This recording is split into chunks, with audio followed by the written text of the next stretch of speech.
on the products your business uses the most with the Home Depot's new Pro Extra Preferred Pricing. Registering is free and easy. Just have your tax ID or business or contractor's license ready. But don't wait. The current preferred pricing benefit will end on November 15th. Visit your local Pro Desk to register now and unlock the deepest savings on the products you choose.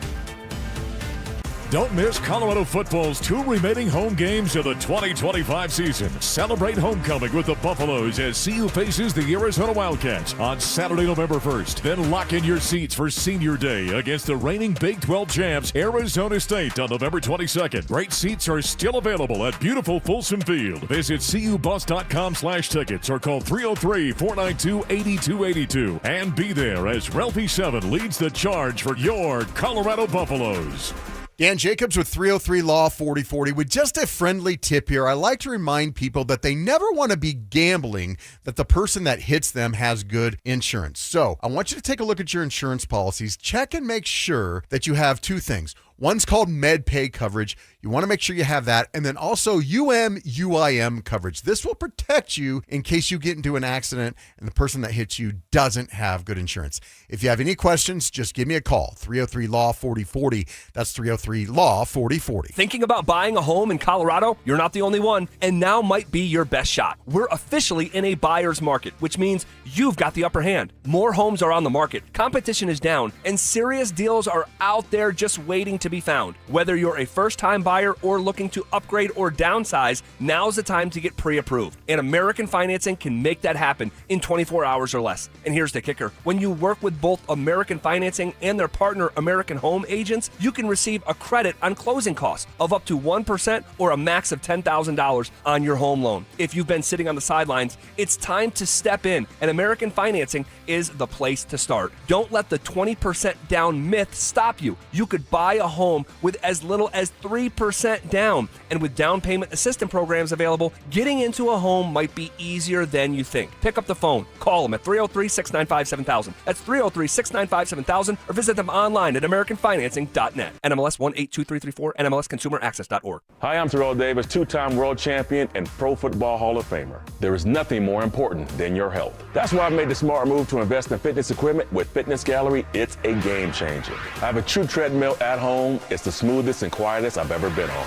Football is here, and Fitness Gallery's fall football sale is your playbook for a winning home gym. Save up to 50% off on select premium equipment. Visit any of our 7 stores from Denver to Fort Collins and score big before the sale ends. Hey, it's Stink here, and my gal Bonnie says O'Meara has 1,000 vehicles, including cars, trucks, and SUVs. Right now, the lowest lease payments ever on trucks, like Ford Bronco, $479, or Ford F-150, $449, and 0% interest is available. So 1,000 vehicles and 0% interest? That's right. Lease a Ford Bronco, $479 a month, or Ford F-150, $449 a month. At O'Meara, we make it fast, fun, and easy. OmearaFord.com. Stock SKF 18820, SLA 87980. Excludes tax, government fees, and a $7.99 dealer handling fee. Is water damaging your home? Contact Groundworks, the basement concrete foundation experts. Get your free inspection today. Learn more at groundworks.com. Licensed in all states where work is performed. KKFN and KKFN HD1 Longmont, Denver. You're listening to Denver Sports 104.3. The Fan. It's Reaction Monday, powered by Silter Har Motors. Here's Denver Sports Tonight. John Davis with you tonight with Dante Gomez. Dante, how are you tonight, sir? I'm doing good, John. How you doing? You're doing good. Dante, it's no secret you like all the sports. Baseball is one you love. After what Shohei Ohtani did you think there's no way I see something more improbable this weekend? I don't even know if the two are comparable. They're not, but it's still what a wild weekend. The Broncos, in a weekend where Shohei Ohtani did something impressive, the Broncos were the story yesterday. Led every major sports network, every major sports talk was the Broncos' comeback. And it was terrible, Dante, for 3 quarters. It was absolutely atrocious. As you were watching the game, you have an interesting perspective because you didn't grow up a Broncos fan. So I'm always interested to know how you viewed the game. What was your view of how the Broncos played as that game through the first 3 quarters? Obviously, they didn't score any points in the first 3 quarters. The offense wasn't great. I don't think it's as bad as people are alluding to. I think there was just some big moments that didn't go their way. I mean, they were in the red zone there. They could have gotten at least 3 points, didn't walk away with any. They went for it on 4th down, obviously.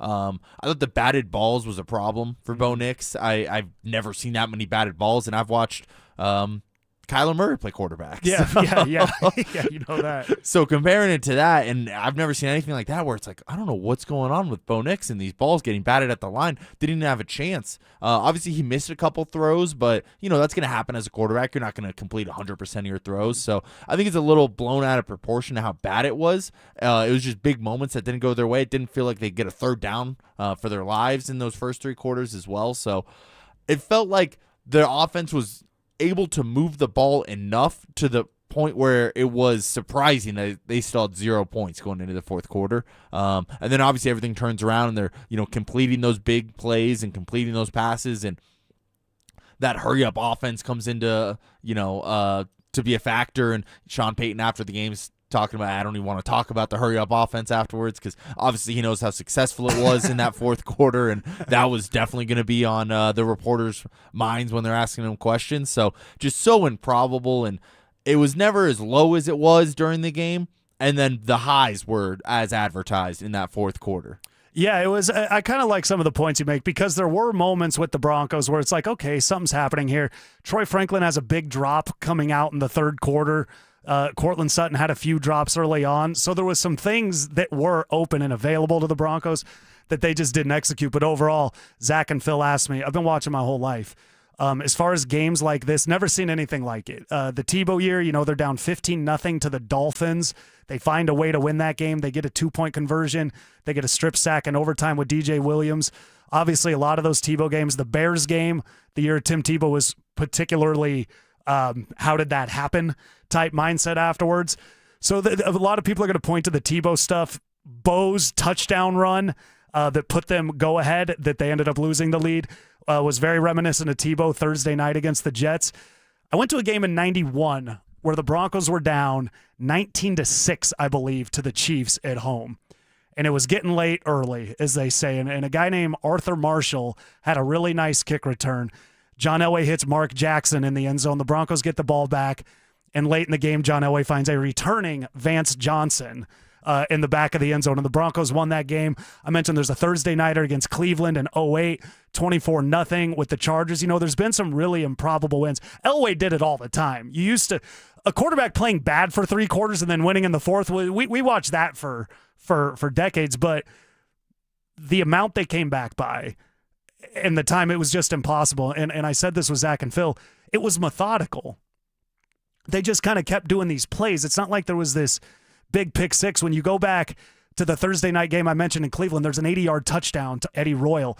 When you go to the Monday night game against the Chargers, it's kicked off by Elvis Dumerville causing a fumble.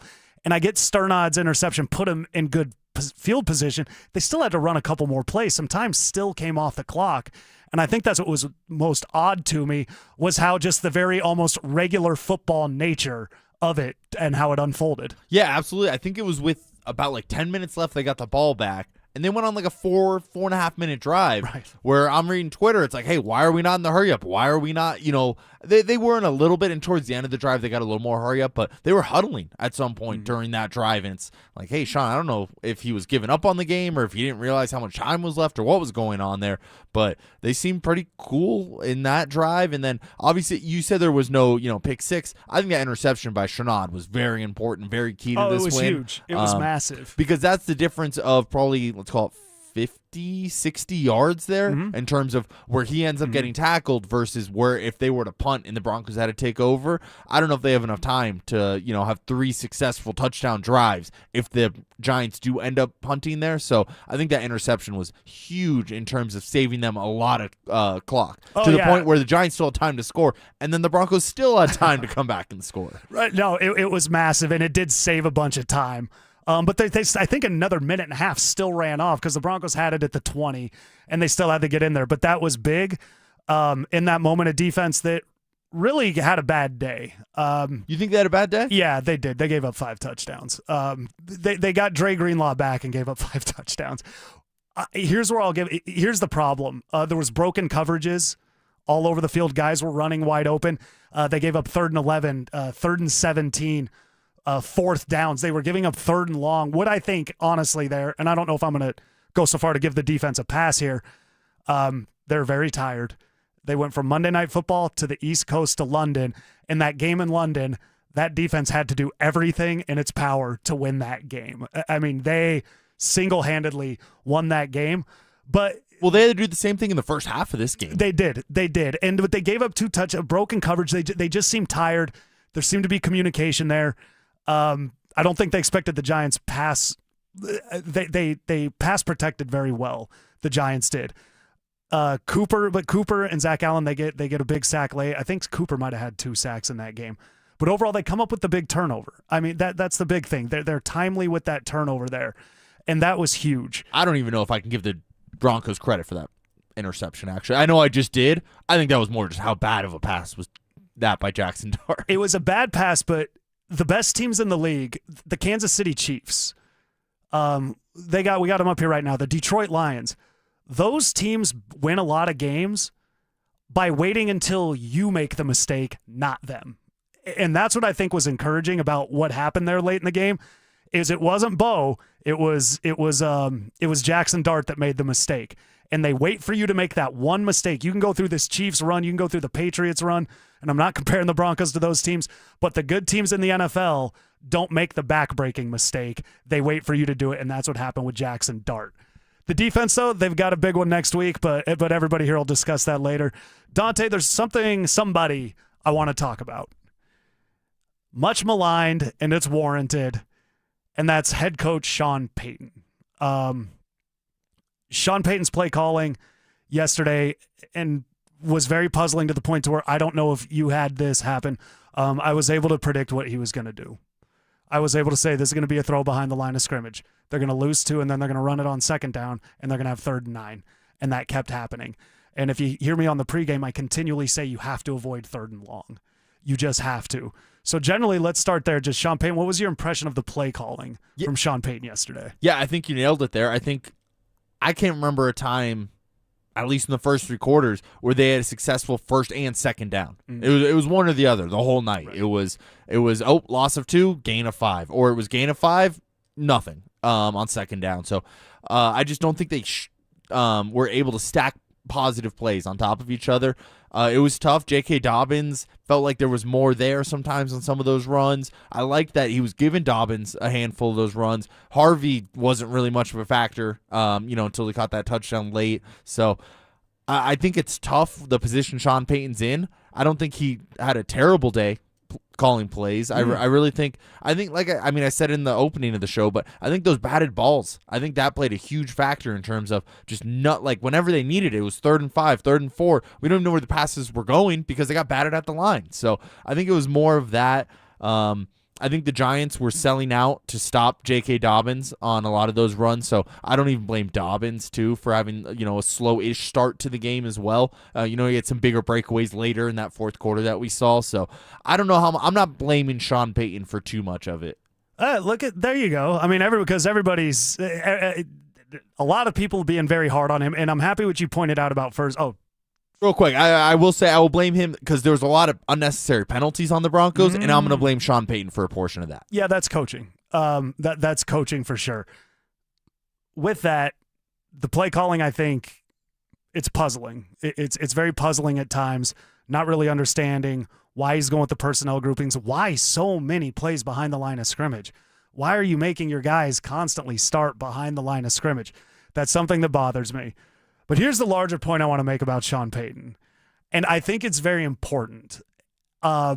This team, the Denver Broncos, since he got here, Sean Payton's first year, they go up to Miami, and they get smacked like 70-20. They allow 10 offensive touchdowns to, you look at it now, to Tua. You let Tua score 70. That might be the most humiliating thing of Sean Payton's entire career. They go a couple weeks later, I think Thursday night, Kansas City, terrible performance. But what ends up happening? They beat Green Bay. They beat Kansas City. They go to Buffalo and win. They still won Sunday night. You and I watched that together here. Sunday Night Football, Broncos, Vikings. You and I watched that together. While the Vikings were kind of whatever that year, Green Bay made it to the divisional round. Kansas City made it to the Super Bowl. Buffalo made it to the divisional round of the playoffs. Last season, they start 0-2. They get rid of Russ. The roster's nothing. Team looks like they don't have much. What happens? They catch some momentum. And then you look at yesterday's game. You can look at the 2 losses this week into a 4-game winning streak going into yesterday's game. People are constantly coming after Sean Payton for the play calling, and I think that's warranted, and I think that's justified. I think all the criticisms towards Sean Payton are justified, and I understand it all. But one thing, every time we're ready for the train to fly off the tracks, it doesn't. Every time we think the team's going to lay down, it doesn't. Every time we think things are going to get out of control for the Denver Broncos, they start to play better. Yesterday was how the whole Sean Payton era is gone. It's looked bad, you think it's done, and then suddenly it looks really good.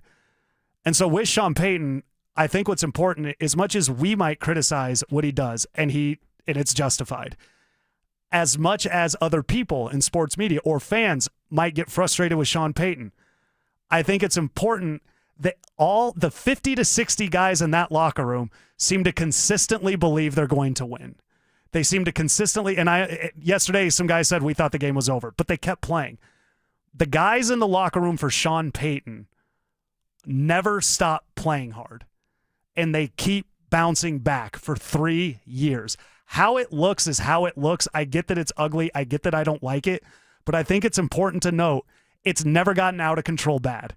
The Broncos under Sean Payton always bounce back, and when they bounce back, they're always a little better than they were before. Yeah, I think that's very accurate. I think he's built a winning culture, which I think matters more than anything else that you can do as a head coach of an NFL football team at this point.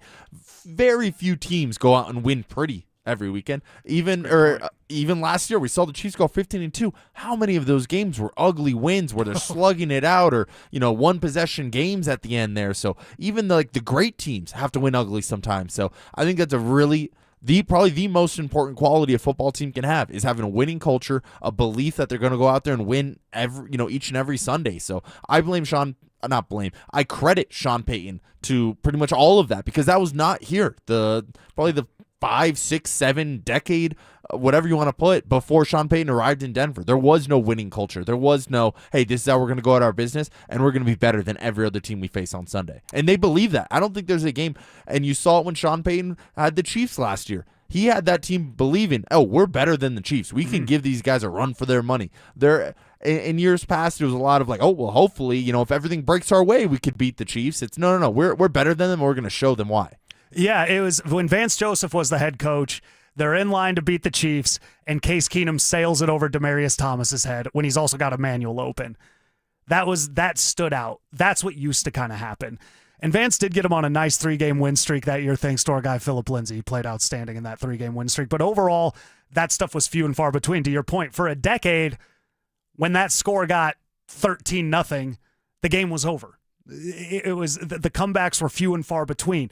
They had one the 2020 year, oddly enough, sparked by a Philip Lindsay run, about a 50-yard run, but the games were over with that. And now you stick around, and I don't think they're going to score 33 in the fourth quarter ever again, but there's something to how this team is able to dial it in. They're able to play together. They're able to overcome adversity.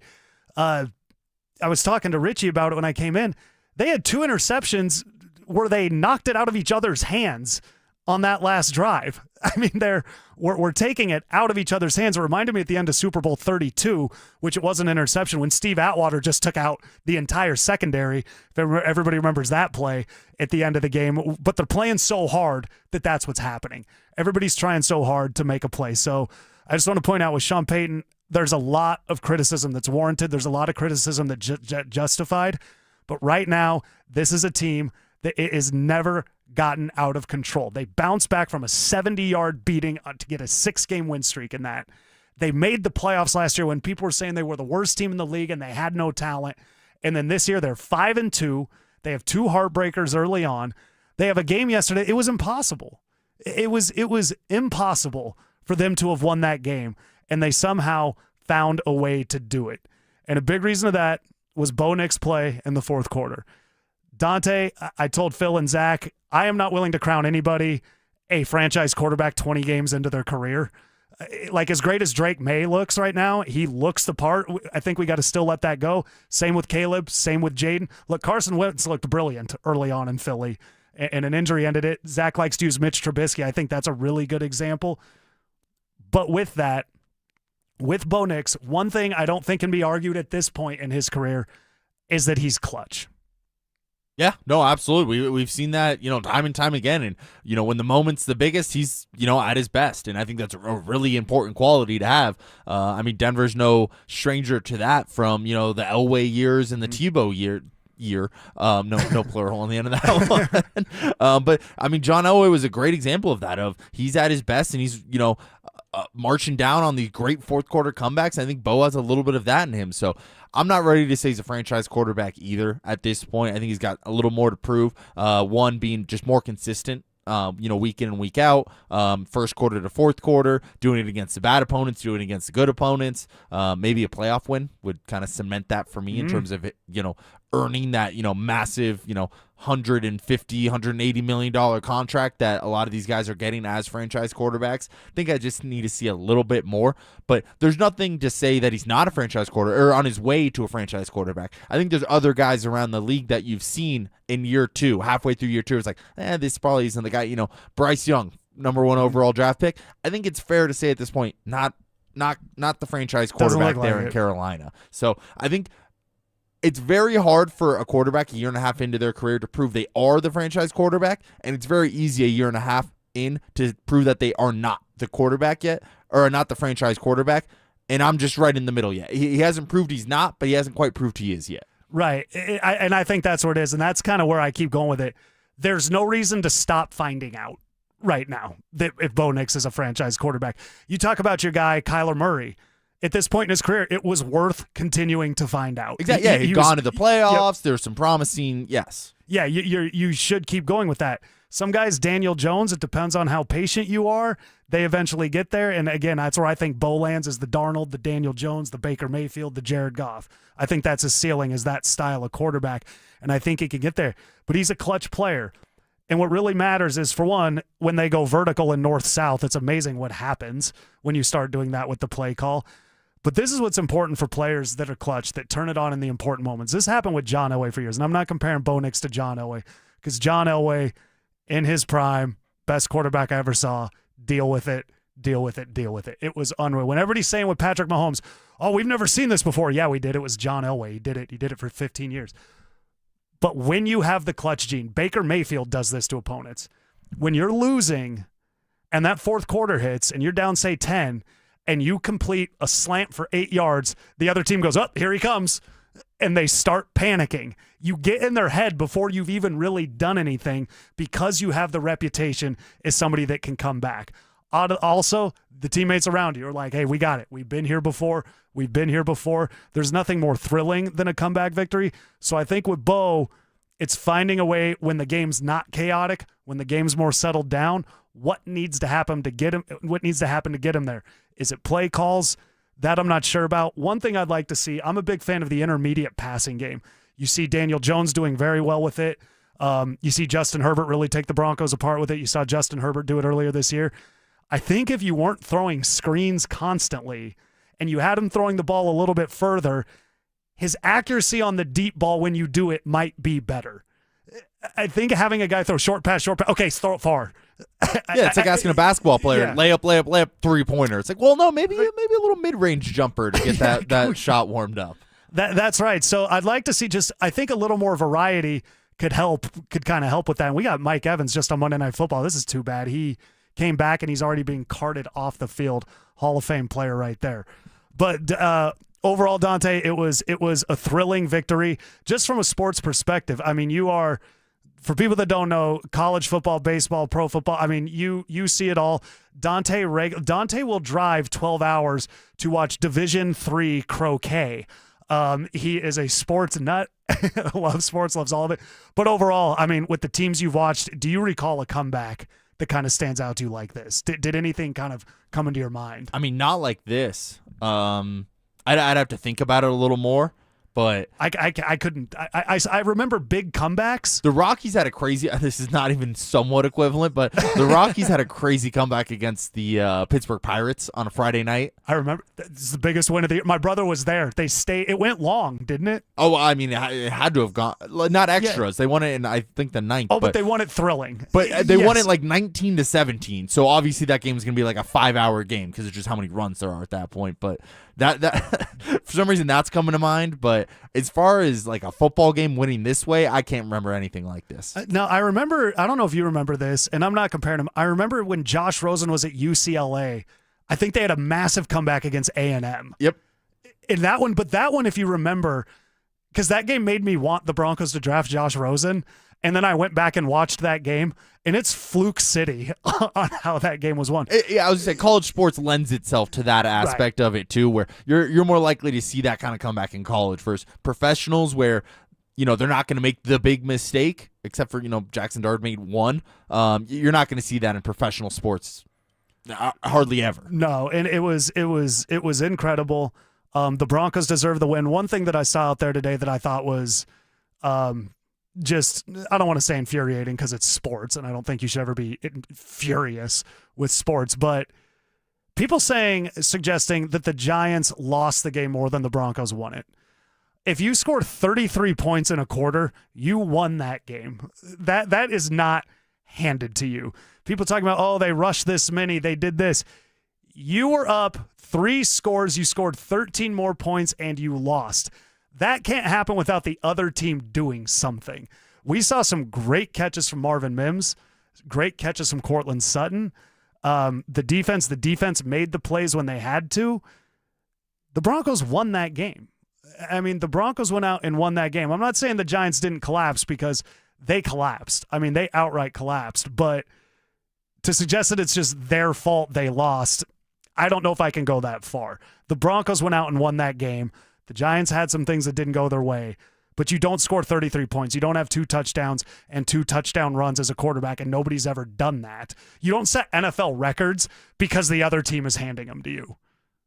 I'm a little bit in between on both. I think it's what perspective you have on the game. Because if you look at it from the New York Giants side, it's you have a 26-8 lead with 10 minutes left in the game. Like, you could have me at quarterback and probably win that game. That's a great point. Like that's a great point. Yeah, I see that point to where there's no way it doesn't happen without the team winning doing stupid things. Yes, but the Broncos had to go out and take the game still. Right. But the Giants were waving the game in front of them like, oh, do you want it? Do you want it? I think it was a little bit of both. You know what's really funny is to go back through Twitter and see all the in-game tweets after the fact. And see, for one, going through Twitter is actually never fun. It's wild out there. But going to see people's reactions during the game and then what happens later, that's why I don't live react to games online, because I'll end up looking like an idiot. Learn that from experience. But John Davis sitting in tonight with my man Dante Gomez. The Broncos got some bad news from the NFL affecting one of their big-name players. What happened, and are the Broncos in trouble? We'll get into that next. After a 2-5 start, Colorado State has fired head football coach Jay Norvell. Read the latest news and information on the changes in Fort Collins at DenverSports.com. Denver Sports 104.3. The Fan. Every time I turn around, my friends at Pure Talk give me one more reason to feel good about switching. This month, for instance, they're supporting Canines for Warriors, a terrific organization that trains rescue dogs and then pairs them up with combat veterans struggling with PTSD. The result? They're saving lives on both ends of the leash. This is why I switched to Pure Talk. I like being in business with an American wireless company who shares my values. Yeah, I appreciate unlimited talk, text, and plenty of 5G data for just $25 a month, and I bet you will too. But I think you'll really appreciate doing business with a company who gives back to the men and women who volunteered to defend our country. Just dial pound 250, say micro. With Pure Talk's U.S. customer service team, you can switch in as little as 10 minutes. Again, dial pound 250, say micro, to switch to an American wireless company who actually stands for something. Pure Talk. I should have had Done Right do it. Don't be that person that says this after ordering your remodeling project. Hi folks, Dan Cicchini, owner of Done Right Kitchens and Baths, Windows and Doors. Simply put, we make people happy by being particular, just like you. 800-362-8370. Dental phobia? Consider sedation dentistry with Clarkson Dental. Their highly trained team will lead you through an exceptional dental experience from that first fearful call all the way through to aftercare. Call the most experienced sedation dentist and staff. Clarkson Dental, coloradosedation.com. A lot of personal injury lawyers make claims about how good they are. But how do you know who's the best? Who will fight to get you the money you deserve? At Berg Simpson, we don't rely on simple claims like other firms. We have 27 best lawyers in America, 17 super lawyers, and we're one of the National Trial Lawyers' top 25 most influential law firms. Compare us to other firms, then call Berg Simpson. If you've been injured, call Berg Simpson for free now at 303-790-2525. BergSimpson.com. Good lawyers changing lives. Hey, Stokely here, and let me tell you, fall golf is the best golf Colorado has to offer, and it's not too late to get fully dialed in for the last few months of the season. At Embers Golf in Westminster, they're not just selling golf clubs, they're crafting a journey for golf lovers like you. It's a boutique-style shop, family-owned, with 2 hitting bays, all the major brands, and fully upgraded custom shafts. Come in for a full bag fitting. Trust me, there's nothing else like it around. Embers Golf, where your golf journey begins. Looking to sell your used Rolex watch? We buy and sell pre-owned Rolex watches. All styles, from old to new. Hi, I'm Scott Matthew with Matthew's Fine Watches and Jewelry. Bring in your Rolex watch and we will buy it on the spot. No shipping your watch off to the internet site and waiting to get a check. Bring your used Rolex into Matthews. We have been servicing Colorado since 1951. Located in the Highlands Ranch Town Center. Matthews, we buy, sell, and service Rolex watches. Matthews Fine Watches and Jewelry. Located in the Highlands Ranch Town Center or online at MatthewsFineWatches.com. Football is here, and Fitness Gallery's fall football sale is your playbook for a winning home gym. Save up to 50% off on select premium equipment. Visit any of our 7 stores from Denver to Fort Collins and score big before the sale ends. Payton Manning here. Throughout my football career, staying healthy was a big priority, but bumps, bruises, and injuries were part of the game. And for me, it's not just the clinical excellence and expertise that sets a medical team apart. It's also the compassion, kindness, and empathy they show. At Common Spirit Health, healing is quality care and human kindness. And my friends at Common Spirit are teaming up with their partners to spread human kindness and create healthy communities. Common Spirit Health. Hello, human kindness. Hey guys, Mark Schlereth here from my friends at Xfinity, and the other day I'm over at a friend's place. He's pumped to watch football, but his setup, total mess. Lagging, buffering, switching between apps, trying to find a game. He claimed to be a big fan, but I feel like I was being fan-fished. See, if you call yourself a football fan, you gotta have Xfinity. It's the ultimate sports destination. I can find the best games and my favorite teams all in one place. And the way I watch, well, it's next level. It's the perfect fan flex. I've got all the action right in my living room, plus Xfinity's best picture and sound with enhanced 4K, so clear it feels like I'm in the stadium. Sometimes I've got 4 games going on at once. Why? Because why not? On top of that, I get real-time notifications, live stats right on my TV. It's the best seat in the house every single time. Next game day, make sure that big fan isn't a big fail. Learn more at Xfinity.com. Xfinity, imagine that. Restrictions apply. Multi-view requires Xfinity 4K cable TV box. Hey, bro, weirdest thing is happening at the game. Every time I crack a Bud Light, we score a touchdown. I think I'm some kind of football prophet. Bud Light, the official beer sponsor of the NFL. Stock up today. Enjoy responsibly. Copyright 2025 Anheuser-Busch Bud Light Beer, St. Louis, Missouri. This segment on 104.3 The Fan's brought to you by Fitness Gallery, selling the world's finest fitness equipment. It's Reaction Monday, powered by Silter Har Motors. Here's Denver Sports Tonight. It's John Davis sitting in tonight with Dante Gomez. Dante, weird news broke.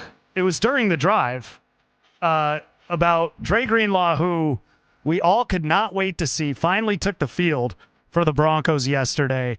And then after the game, yelled at the referee, kind of followed him. And there's video all over social media of Dre Greenlaw yelling at this referee. Well, the NFL suspended Dre Greenlaw for 1 game, the game next week against the Dallas Cowboys. Some people think the refs seem to have, in the melee of the celebration after the Will Lutz kick, that's when this took place. It was after the game. The referee shoved Justin Sternot out of his way. Some people are like, is that why Dre Greenlaw is yelling at him? Is it related to the terrible play call, the pass interference on Riley Moss at the end of the game? And Greenlaw was tracking that down. And the referee's name is Brad Allen. But Greenlaw kind of goes after him right away. The NFL said he verbally threatened him as he tried to leave the field. The ref actually threw a flag. The game was over. The flag was so funny. The flag is the most hilarious part about all of it. Generally speaking, just overall, I've got some thoughts on it, obviously. Your reaction to the Dre Greenlaw suspension. Have you seen the video? I have seen the video. Have. Just your reaction to kind of all of it, justified, not justified. I mean, I don't know what he's doing. Why are you going after the ref? I get having maybe a little conversation with them like, hey, that was a bad PI call. It was a bad PI call on Riley Moss. Super unnecessary. Didn't need to happen. I also thought the roughing the passer call was a little soft. I hated that. I hated that. So I think the refs did have some bad calls, but you won the game. That's what matters. I get that you want to kind of prove your point to the refs too. Like, hey, you guys tried to take this from us and you couldn't. We still, we're undeniable and won this game. So I get that, but you got to do it in a smarter way. You can't be doing it that way. And I know I brought up the penalties in the first segment of the show, but it just kind of shows that this team's a little undisciplined. And, I think part of being an NFL coach is you want your team to play up to the line, but you can't cross the line, and the Broncos have crossed that line too many times this year. Yeah, that's a really good point. I also think when you commit a bunch of penalties throughout the year, you kind of put a target on your back in future games for the refs to assume you're committing penalties all the time. I think the Broncos have not helped themselves with a lot of these penalties. I'm not a blame the ref guy. I did not like the officiating in that game yesterday. It gets to a point to me where, okay, how is one team committing all these penalties and the other team's committing none? Like that's a little weird to me. There was probably holding on the Giants they could have got away with, but the Broncos this year have had a lot of mental mistakes. And it wasn't a penalty yesterday, but RJ Harvey catching that kickoff and then stepping out of bounds. I mean, what was that? And there's just a lot of stuff that you see, illegal formations. It's like, why are these penalties continually happening with this team? You talk about the kind of you can't do that effect on Dre Greenlaw. And for those tuning in, Dre Greenlaw chased down, I don't know if he chased down a ref. He confronted a ref after the game and was yelling at him. There's video everywhere. The NFL has suspended him. When they played the Chargers earlier this year on the Chargers game-winning drive, Hufanga, I forget who caught the pass. Hufanga grabbed him, and then when the play was blown dead, picked up the player, and spiked him into the ground. That's another one of those examples like, okay, I get you're frustrated, but we can't do that. Dre Greenlaw is probably right to tell the ref, you screwed us, and we overcame it, so to hell with you. But you can't do it. It's not smart. You hurt your team. Mike Shanahan, everybody that I've ever talked to that played for Mike Shanahan has told me, he told them, I don't care if you get shoved. I don't care what they did. Do not retaliate. Just do not retaliate. Do not get that penalty. Do not put your team in a bad position. So Greenlaw just shouldn't have done it. It's now affecting the Broncos. He is appealing. Ian Rappaport has said Dre Greenlaw is appealing this. I do want to say this.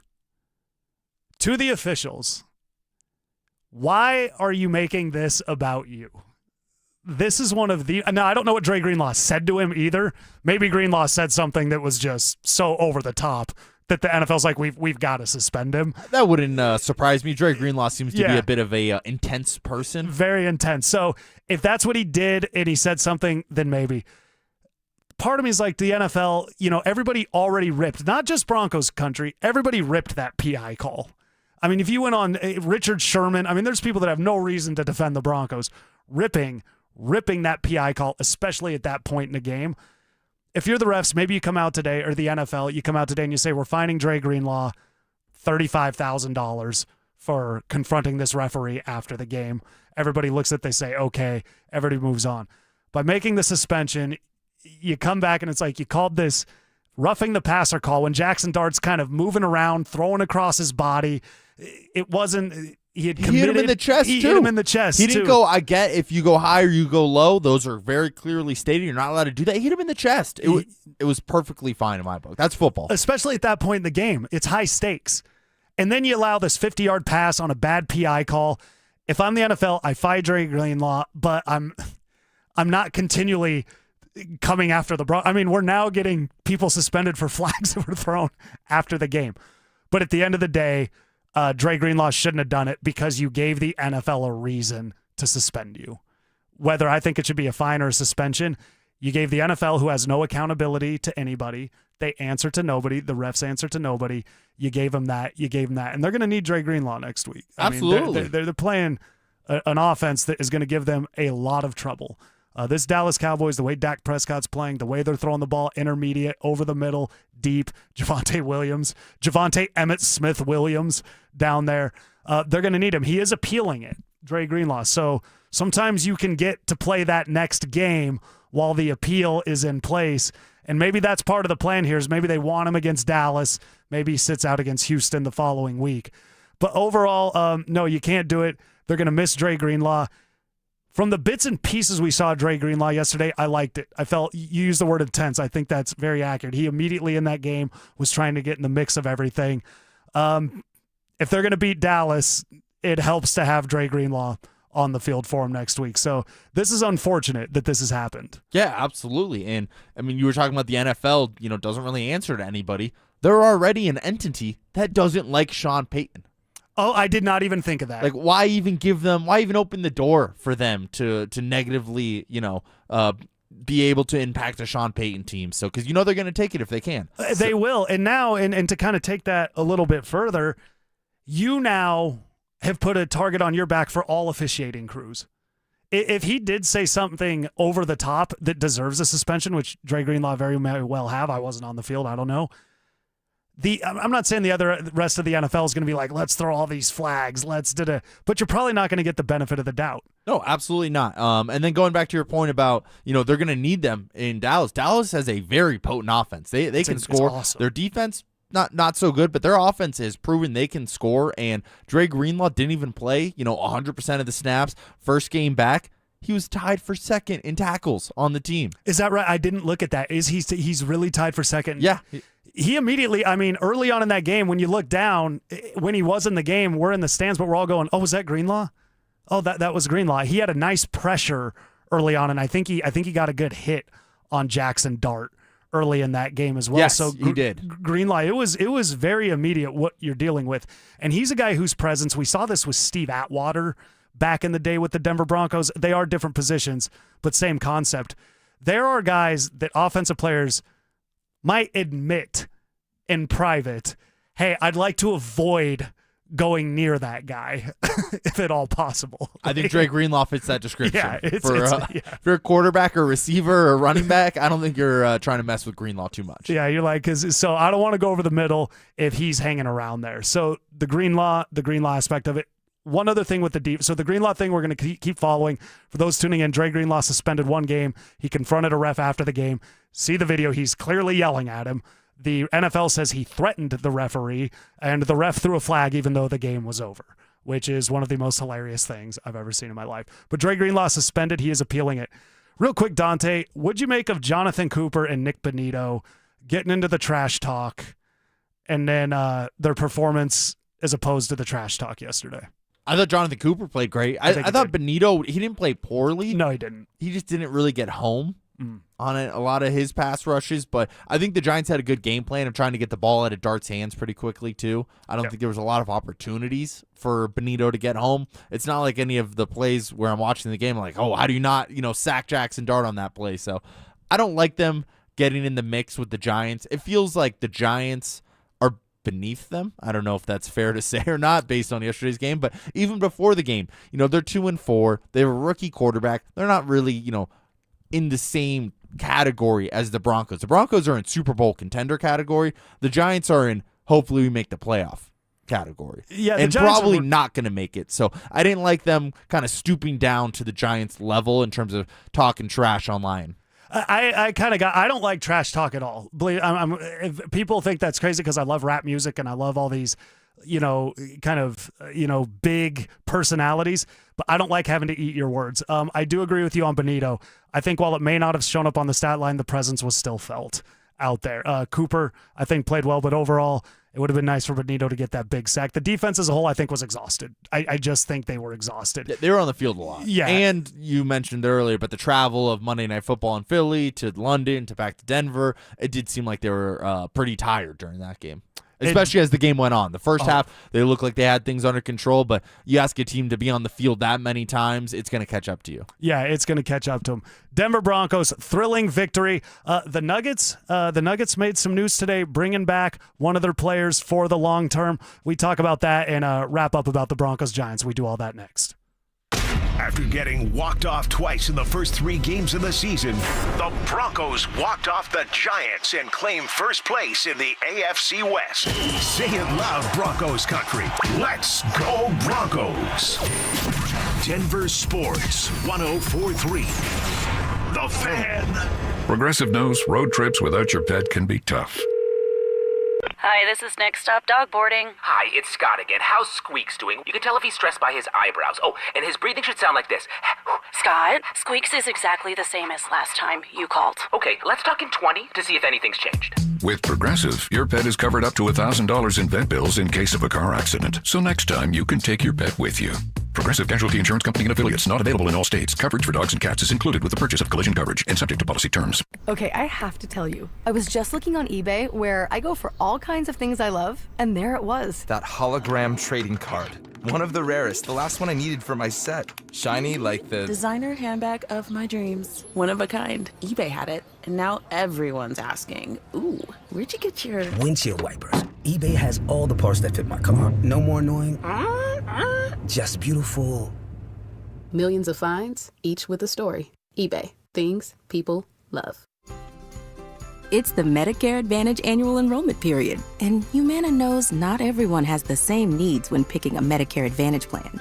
Now that I'm retired, I want to enjoy the life I've worked hard to build. So I want a plan that covers me when I'm traveling the country. Humana has a plan for that. As a veteran, I want a plan that fills in the gaps my VA coverage doesn't provide, like dental care. Humana has a plan for that.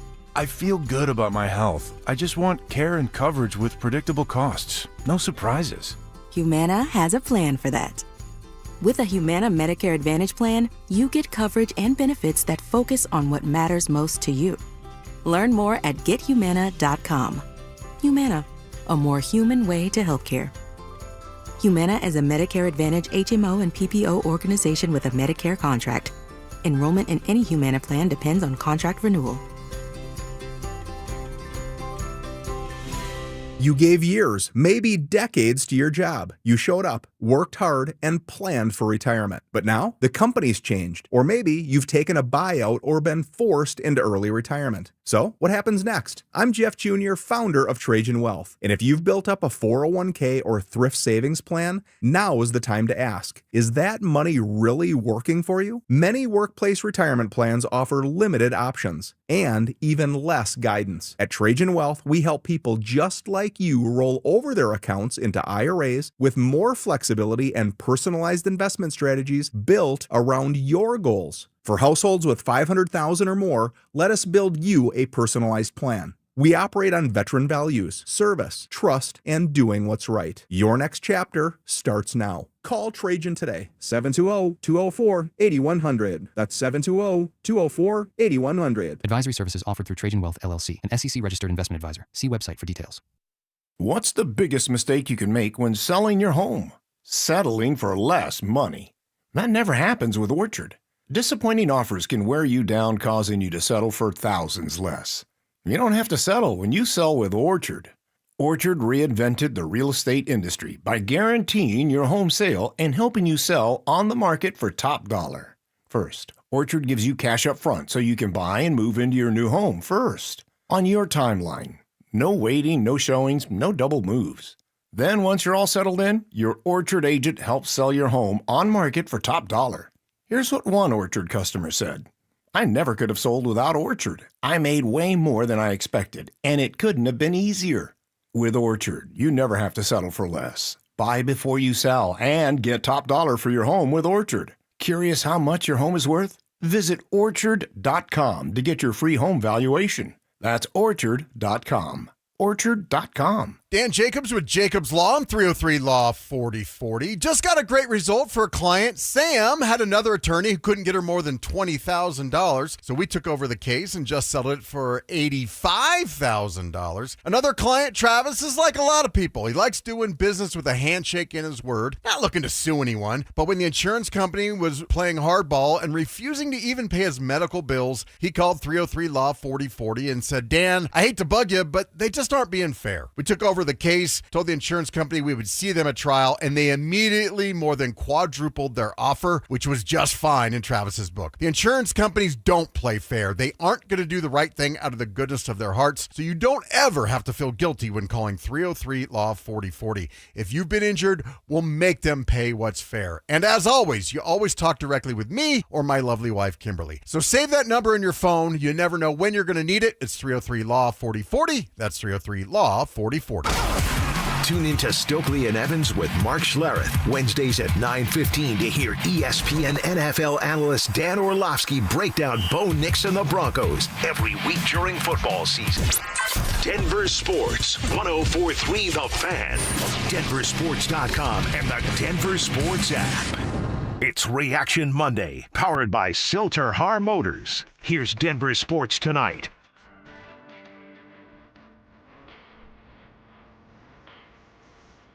We'll finish off here reacting in one of the most historic Broncos games ever, but I think it's important to note the Nuggets tip-off, I almost said kickoff, tip-off on Thursday. They lock up Christian Brown today on that, I think, $125 million deal. Dante, where do you land? Is that a good move? Keep everybody together, keep your young rookie on an extension. That's what you're supposed to do, draft well and keep your players. That's a great point, and today was the day they had to get it done. Yeah, if it wasn't today, he was going to go into restricted free agency next year, and that probably he still would have been a Nugget in that situation, but you never want to risk it. You just want to make sure it's locked up. I think it's a good move. I think Christian Brown adds a lot to this team that other guys don't necessarily do. Like, he's very different than what Jamal Murray brings to the table in terms of Christian Brown's more of an effort guy, more of a defensive guy, can, not stretch the floor in terms of his shooting. He's still working on the shooting aspect of it, and that's improved year over year. But in terms of in transition, he's incredible. One of the best in transition players in the NBA. So I think what he brings to the table is really important.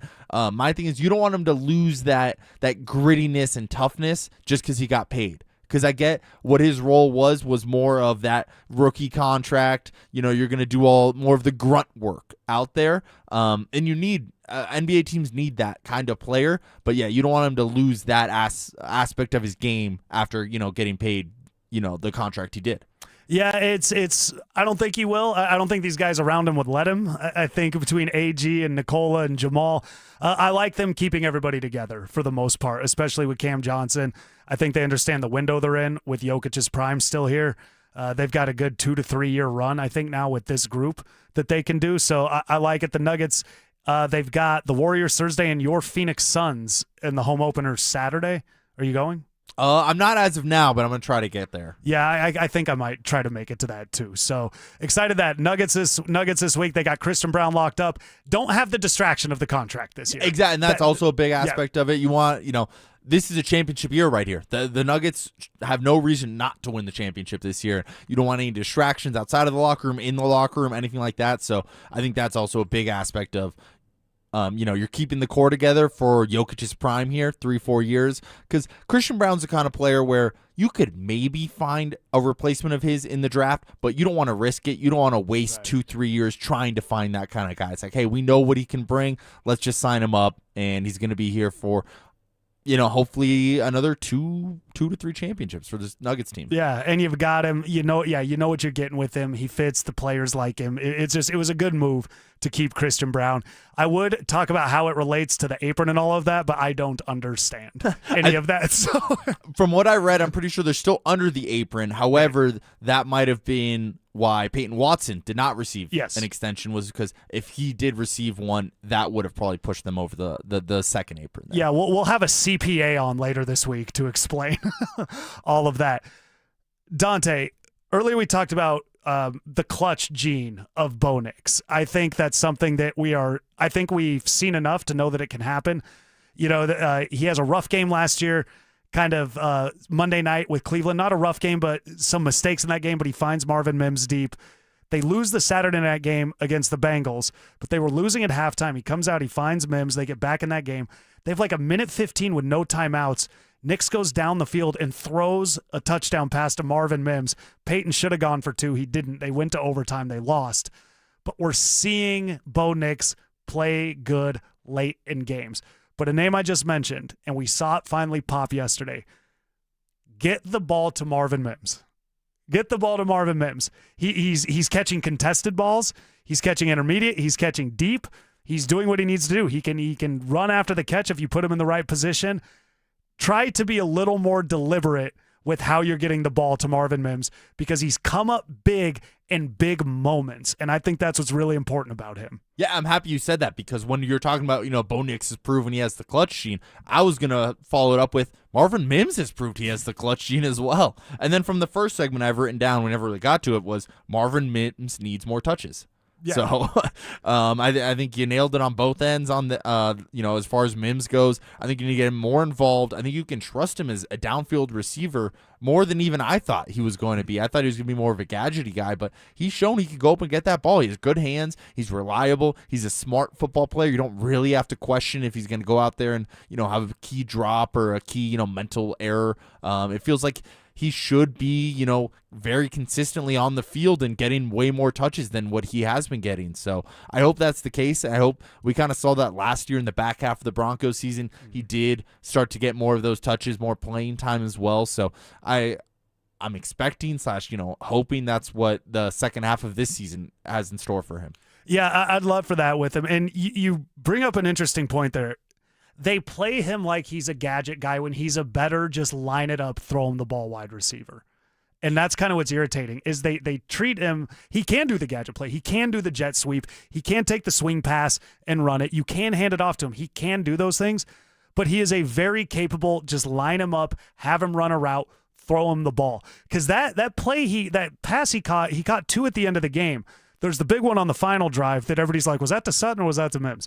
But because it looked like Sutton was trying to go for it. No, but the catch, I know where your catch was. I think it was on a third. It was 3rd and 5. Maybe. Yep, that was a huge catch. Yeah, because there was some questionable play calling before that, and yes, it was 3rd and 5. It was contested. That was massive, and so that's the thing. We're running around looking for the pieces. Do they have a second receiver? I think they do, and that's not to knock Troy Franklin, who got that tip ball after a couple drops. But Marvin Mims, I just love that you brought up that everybody thinks he's kind of gadgety when we see him do well playing just wide receiver traditionally. So I'd like to see more than that.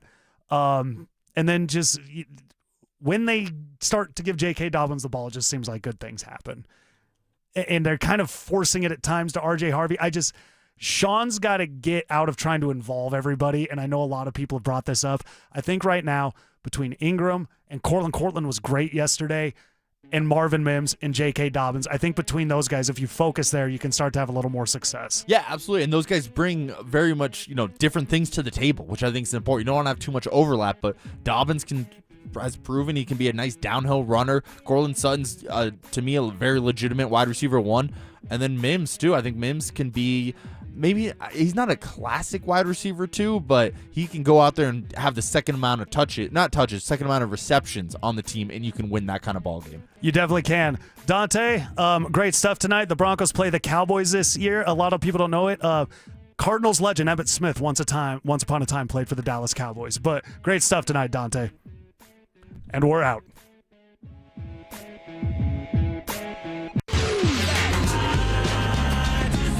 The Fan Flyaway is back. Presented by 303 Law 4040. Save that number in your phone. You never know when you're going to need it. To kick off 2026, Denver Sports 1043 The Fan is sending you to Phoenix for the biggest party in golf. Airfare, hotel tickets, and $500 in spending money, all included. Head to thefanflyaway.com to register. That's thefanflyaway.com. Denver Sports 1043 The Fan. Winning matters. Postman Law has recovered over $3 billion for clients. Injured? Call 844-POSTMAN. It's free to see if you have a case. Others promise. Postman delivers. It's back. Football is back, Broncos country, which means summer is almost over. And that means it's time for game days. Whether you're heading to Empower Field or traveling to Boulder to cheer on Coach Prime and the Buffs, you got to get there in style and on time. So let my friends at Hermes Worldwide handle the traffic and parking, and you handle the rest, which means have as much fun as possible and make as many memories as you can. So let Hermes Worldwide get you to and from the game safe. All you need to do is call Hermes Worldwide at 303-577-7600 or visit ridehermes.com/DenverSports to book your next ride today. Heads up, pros. Now's your chance to unlock deeper savings. The Home Depot's new Pro Extra Preferred pricing can help you save thousands on the products your business uses the most. But the current benefit ends November 15th. Don't miss out. Registration for the new program is free and easy. Just bring your tax ID or business or contractor's license to the Pro Desk. Register now to lock in the best wholesale prices before it's too late. Don't miss Colorado football's 2 remaining home games of the 2025 season. Celebrate homecoming with the Buffaloes as CU faces the Arizona Wildcats on Saturday, November 1st. Then lock in your seats for Senior Day against the reigning Big 12 champs, Arizona State, on November 22nd. Great seats are still available at beautiful Folsom Field. Visit cubus.com/tickets or call 303-492-8282 and be there as Ralphie 7 leads the charge for your Colorado Buffaloes. Brandon Stokely here from my friends at Roller Auction. Do you have items you're looking to sell? Since 1976, Roller Auction has been conducting